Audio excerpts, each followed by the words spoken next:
샬롬 샬롬, 간밤에 평안하셨는지요? 오늘도 우리의 필요를 아시고 늘 일용할 것으로 채워주시는 주님의 은혜를 체험하시기를 축복합니다. 과유불급이라는 사자성어가 있습니다. 지나친 것은 미치지 못한 것과 같다. 즉, 아무리 좋은 것이라도 지나치면 좋지 않을 수 있다라는 뜻입니다. 우리는 늘 풍족하고 다다익선, 많으면 많을수록 좋다고 여기지만 여러분, 때로는 그 많음으로 인해 어려움을 겪기도 하는데요. 오늘 본문도 많음으로 인하여 문제가 생기는 이야기입니다. 다 같이 오늘 본문 말씀을 봉독하겠습니다. 오늘의 말씀은 하나님께 속한 것인가? 민수기 32장 1절에서 5절까지입니다. 르우벤 자손과 갓 자손에게는 가축대가 셀 수 없을 만큼 많았다. 그들이 야르엘 땅과 길르앗 땅을 둘러보니 가축대를 놓아 먹이기에는 아주 적절한 곳이었다. 그리하여 갓 자손과 르우벤 자손은 모세와 제사장 엘르아살과 회중 대표들을 찾아가 요청하였다. 아다롯과 디본과 야스엘과 니므라와 헤스본과 엘르알레와 스밤과 느보와 부오는 주님께서 이스라엘 모든 자손 앞에서 정복하신 땅으로서 가축대가 많은 우리에게는 목축하기에 알맞은 곳입니다.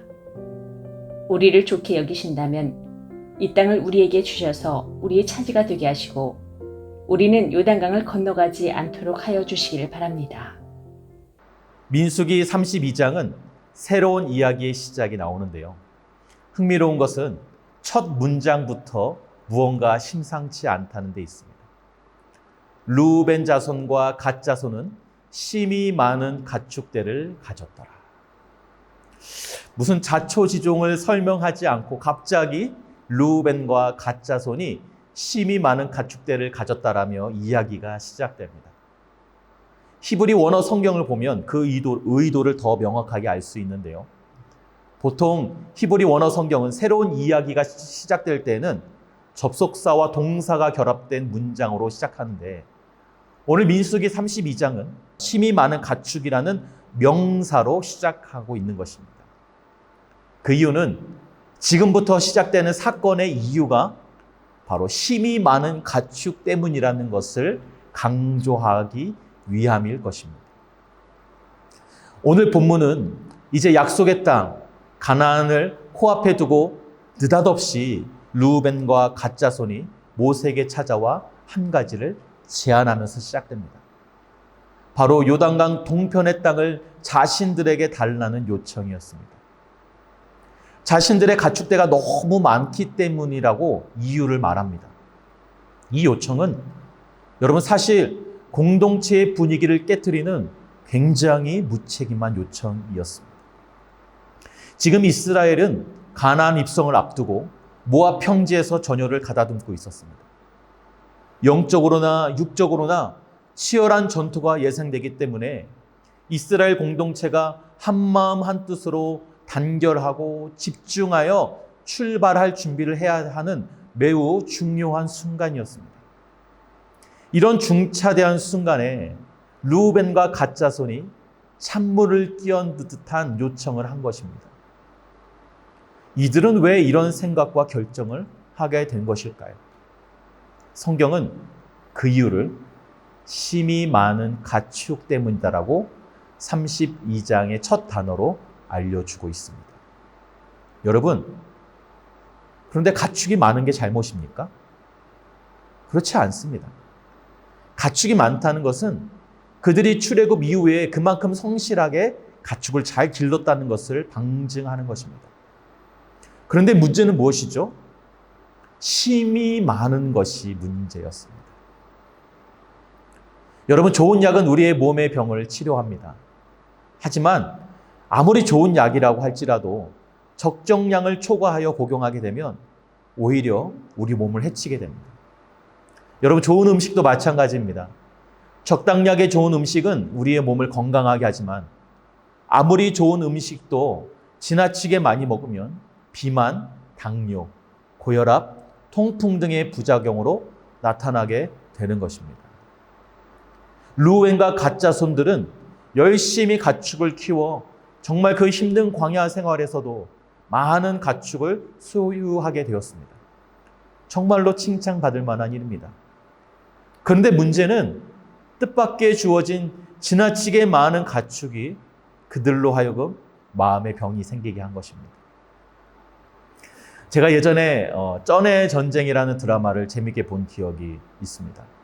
그 드라마에는 돈에 관한 명언들이 많이 나오는데요. 그 중에서도 이런 명대사가 있었습니다. 쉽게 들어온 돈은 사람 눈을 멀게 하고 마음도 병들게 한다. 여러분, 이스라엘 백성은 최근에 아모리 왕 시혼과 시온 왕 옥과의 전투, 그리고 얼마 전에 미디안과의 전투를 통해서 뜻하지 않은 엄청난 재물을 얻게 되었습니다. 그로 인해 필요 이상의 큰 재물과 가축을 얻게 된 것이죠. 이제 등이 따뜻해지고 배가 부르자 그 심히 많음이 그들의 눈을 멀게 했고 마음에 병이 생기게 한 것입니다. 무슨 눈을 멀게 하였습니까? 하나님을 바라보는 믿음의 눈이 멀게 된 것입니다. 여러분, 믿음의 눈이 멀게 되면 다른 것이 보이기 시작하는 거예요. 세상의 화려함이 보이기 시작합니다. 1절에 주목할 만한 단어가 나오는데요. 그들이 야셀 땅과 길르앗 땅을 본즉. 여러분, 성경은 종종 보는 것과 믿음을 반대적인 단어로 사용하는 것을 볼 수 있습니다. 로마서 8장 24절 새 번역입니다. 우리는 이 소망으로 구원을 얻었습니다.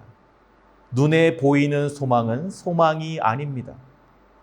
보이는 것을 누가 바라겠습니까? 여기서 소망은 믿음과 동의어라고 보셔도 좋겠습니다. 눈에 보이는 소망은 소망이 아니라는 것이죠. 눈에 보이는 믿음은 믿음이 아니라는 것입니다. 여러분 잘 아시는 히브리서 11장 1절에 믿음은 바라는 것들의 실상이요 보이지 않는 것들의 증거라고 하셨는데, 믿음은 보이지 않는 것을 믿는 것이요 보이는 것은 믿음이 아니라는 뜻입니다. 루벤과 갓 자손이 본즉, 봤다 했을 때 그 봤다는 원어와 같은 단어가 창세기 3장 6절에 선악과의 장면에도 등장합니다. 여자가 본즉. 창세기 13장 10절에도 나옵니다. 이에 롯이 눈을 들어 요단 지역을 바라본즉. 여러분, 왜 르우벤과 갓 자손은 가나안 땅을 보지 못하고 요단강 동편의 땅을 보게 되었을까요? 지나치게 많음이 그들의 눈을 멀게 하고 마음의 병이 생기게 한 것입니다. 또 마음의 병은 무엇입니까? 공동체를 돌아보지 않고 자신들의 이익만 보게 하는 이기주의가 그들 마음 가운데 자리 잡은 것입니다.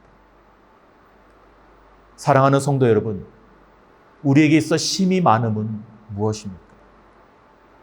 그것은 재물에만 국한되지 않을 것입니다. 지나치게 나의 마음과 관심을 쏟는 일일 수도 있을 것입니다. 여러분, 무엇이 우리로 하여금 마음을 빼앗기게 해서 하나님을 바라보지 못하게 하고 눈을 멀게 하고 있습니까? 무엇이 우리로 하여금 내 이웃을 내 몸과 같이 사랑하라는 예수님의 명령에 불순종하게 하여 이기적이고 공동체의 분위기를 흐트러지게 하고 있습니까? 오늘 하루 이 말씀을 깊게 묵상하셔서 그 심히 많음을 끊어내심으로 믿음의 눈을 회복하시는 저와 여러분이 되시기를 주님의 이름으로 축복합니다. 기도하겠습니다. 주여, 나의 삶에 심히 많음으로 인하여 나의 눈을 멀게 하고 나의 마음을 병들게 하는 것들이 있습니다. 주님보다 더 사랑하고 나의 삶의 주인의 자리를 그 많음이 차지하고 있음을 이 시간 고백합니다. 주여, 우리를 불쌍히 여기시고 긍휼히 여겨 주시옵소서. 오늘 이 말씀을 통해서 내가 그동안 붙잡고 있었던 그 심히 많음을 끊어낼 수 있는 오늘 하루 될 수 있도록 인도하여 주셔서 오늘 하루도 그 주님으로 인하여 오직 주님의 은혜로 오직 믿음으로 승리의 삶을 살 수 있도록 인도하여 주시옵소서. 예수님의 이름으로 기도하옵나이다. 아멘.